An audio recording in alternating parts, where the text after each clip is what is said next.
What's up YouTube? Welcome to the channel. My name is Fareed and I want to welcome you guys to another episode of the Cardano Scoop.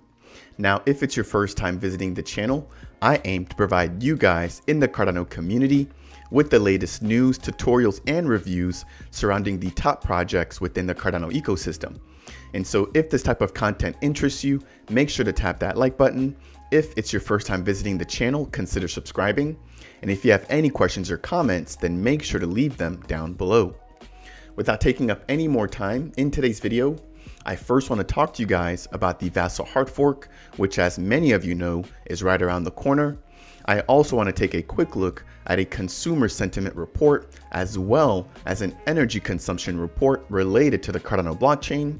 And then at the very end of this video, I want to talk to you guys about a recent partnership between IOG and NMKR, which is an NFT infrastructure system launching on Cardano. The first topic that I want to talk to you guys about in today's video is the status of the Vasil Hardfork. Now, before we talk about the 3 requirements that we have to meet before the Hardfork can be launched on the Cardano mainnet, I want to talk about the different testing environments and what era they're currently in. And so starting off with the Vasil DevNet, this is going to be an early testing environment where the new functionality for the Vasil Hardfork can be tested. Now, understanding that this particular environment can be considered as a sandbox, and we can typically expect 4 restarts to occur or for the environment to be respun. Now, at the time of shooting this video, the Vasil DevNet has been updated to the Babbage era, which means that the environment has been hard forked. Next, we have the preview environment, which is going to be a much more sustainable environment, which is going to have a little bit more in terms of data. And it's also going to allow for SPOs and testers to test much bigger and broader testing scenarios. Now, this particular environment will be spun up a little bit less frequently than the Vasil DevNet. And at the time of shooting this video, it also has been hard forked. And so it's currently in the Babbage era. Following that, we have the pre-production environment, which is going to mimic one-to-one the Cardano blockchain, or the Cardano mainnet, I should say.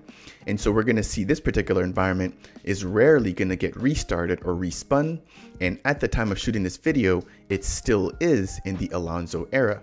So it has yet to be hard forked. Now we also have the mainnet, which is our goal is to launch the hard fork on the mainnet. And at the time of shooting this video, we have yet to receive an official hard date on when the mainnet will be hard forked. However, in a recent video that was released by Charles Hoskinson, he did mention that he expects for it to occur sometime this coming September. Now, once they have an official date for the mainnet hard fork, we'll see the pre-production environment get hard forked 1 epoch before. Now that we've covered the different environments, I want to talk about the 3 requirements that we have to meet before the Vasil Hardfork can be kicked off on the Cardano mainnet. The first requirement is going to be that 75% of mainnet blocks are created by the final Vasil node candidate, which is version 135.3. The second requirement is that approximately 25% of exchanges are updated or upgraded. The third requirement is going to be that the top 10 Dapps by TVL, or total value locked, confirm that they've upgraded to the Vasil node candidate on the pre-production environment and that they're ready for the mainnet. And so in regards to the very first requirement, we did actually meet that earlier today. And at the time of shooting this video, we're now sitting at about 70% of the new blocks being minted as a part of Epoch 360 are coming from the Vasil hard fork candidate. Scrolling down in regards to the second requirement, we can see that right now Binance is currently in the process of upgrading to the Vasil hard fork candidate. Coinbase, which is probably the second largest exchange, has yet to start updating, but we should hopefully start to see them updating within the next coming days. And then we also have other exchanges such as FMFW, which have started the process, and Bitrue, which has actually completed the process. So shout out to Bitrue for being way ahead of the game. And then we also have bigger exchanges such as Kraken, Gate.io, KuCoin, which are all also in progress. So as I mentioned earlier, once we reach a number, I believe, of 25 exchanges, or about 80% of the total trading volume when it comes to ADA liquidity, we should be able to satisfy that second requirement.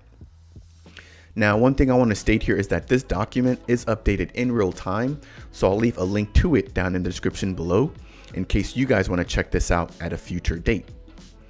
Now, when it comes to the third requirement, which as I mentioned before, is that the top 10 Dapps by TVL update on the pre-production environment, we're going to be waiting on MinSwap, Sunday Swap, Wing Riders, Muesli Swap, Lending Pond, ADAX Pro, AADA Finance, Fi Finance, Meld, and Revuto. Now, it does seem like the majority of these projects are currently in the testing phase, already in the pre-production environment. However, we're waiting for more information specifically from Muesli Swap, Meld, and Revuto. So again, hopefully in the next coming days, we'll be able to see some of these boxes updated to in testing. So that's going to wrap it up for the first update in regards to the Vasil Hardfork and where we currently stand. Now, there is one tool that I want to quickly highlight here, which is pooltool.io. So if you guys access pooltool.io, you can see a lot of the different stats surrounding the current epoch. And so as I mentioned earlier, we're currently in epoch number 360, and we can see here under the blocks protocol version for the current epoch that about 78% of the total blocks generated in epoch number 360 are coming from the final Vasil Hardfork candidate. On top of that, the number of nodes or stake pool operators running nodes using the Vasil Hardfork candidate has officially reached 75%. And so again, just a very nice helpful resource when it comes to keeping track of the status of the Vasil Hardfork. All right, that's gonna wrap it up for the first item in today's Cardano Scoop video. Next, I wanna quickly talk about the consumer sentiment report that was just released and where exactly the Cardano blockchain ranked in that report. So let me share my screen again. And I am currently accessing mblm.com, and we're now looking at the brand intimacy study, which was just released a few days ago. And so here we can see that Disney, Tesla, Apple, Sony, and YouTube rank amongst the top 5 most recognizable brand when it comes to intimacy. And if I scroll down impressively, we have Cardano coming in at number 26, well ahead of Bitcoin, Ethereum, and Polkadot. And so with that said, I'm going to quickly jump into the next tab here. And we can also see that when it comes to the top crypto rankings, that Cardano did rank number 1, well ahead of Bitcoin, Polkadot, Ethereum, Tether, Uniswap, Solana, and Binance. So again, I know that right now the price is down, but the Cardano community definitely is showing up here, not only when it comes to brand intimacy, but just when it comes to top crypto brands in general. So that's really going to cover it for that particular update. Just want to keep that short and sweet. And you guys definitely feel free to access this website to check these out on your own. Just like before, I'll leave a link to this particular report down in the description below. The next topic I want to cover in today's video is going to be the energy consumption of the Cardano blockchain compared to the Ethereum blockchain, Bitcoin, and some other top known platforms. Now, before I show you guys this diagram, I want to quickly highlight the fact that the Ethereum merge will be occurring in the next 14 days. And the reason why this is important is because the Ethereum merge is going to allow for the Ethereum protocol to basically switch from a proof of work protocol to a proof of stake protocol, which will be much more efficient for the blockchain. Now, understanding that, this diagram here that I'm sharing with you guys from the Cardano Daily Twitter handle is basically going to highlight or compare the energy consumption of the current Cardano blockchain against Ethereum proof of work, Bitcoin proof of work, gold mining, and YouTube. So taking a closer look at these numbers here, the Cardano blockchain is currently consuming a total of 0.0027 terawatt hours per year compared to PayPal, which is consuming 26 terawatt hours per year.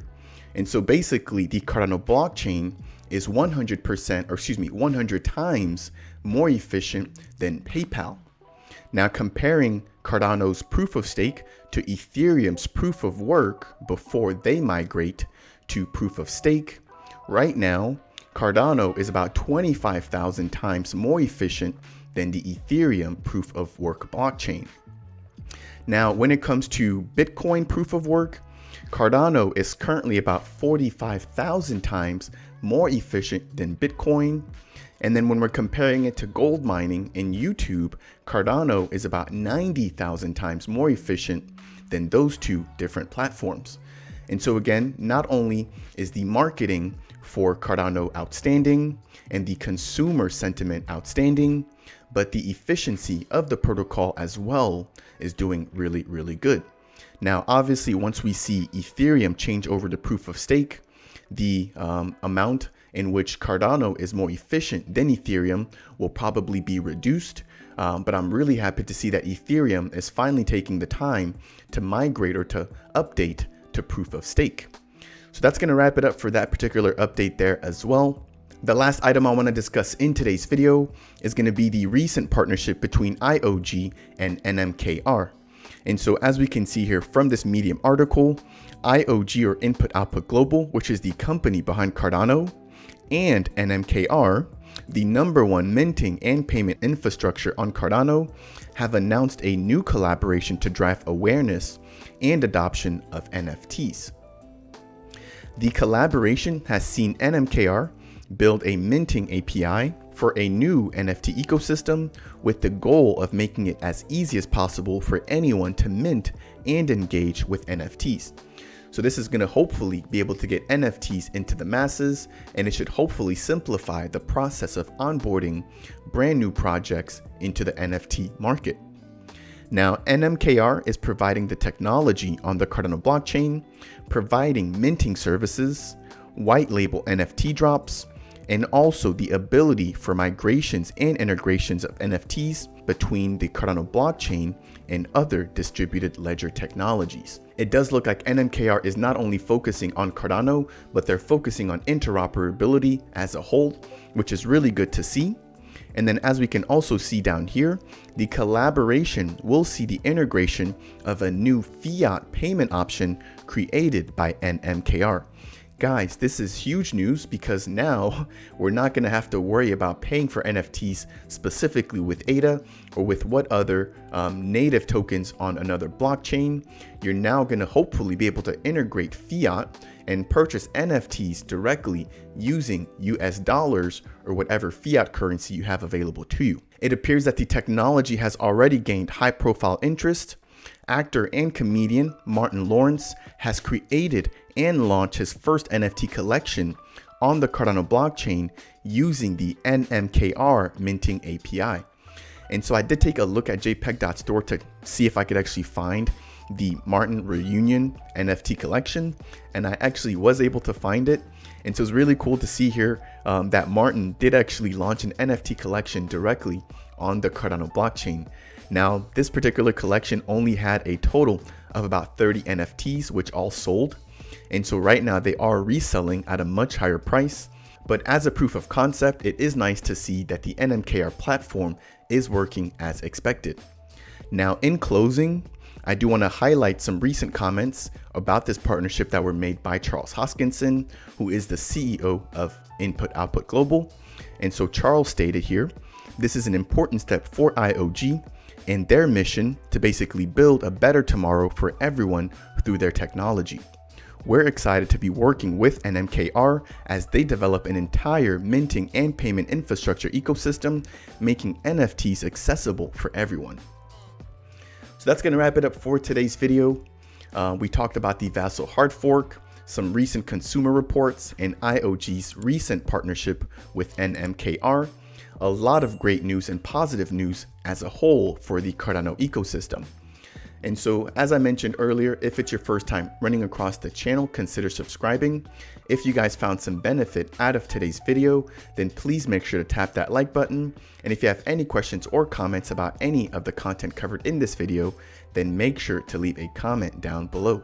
With that said, I will see you guys in the next video. Peace.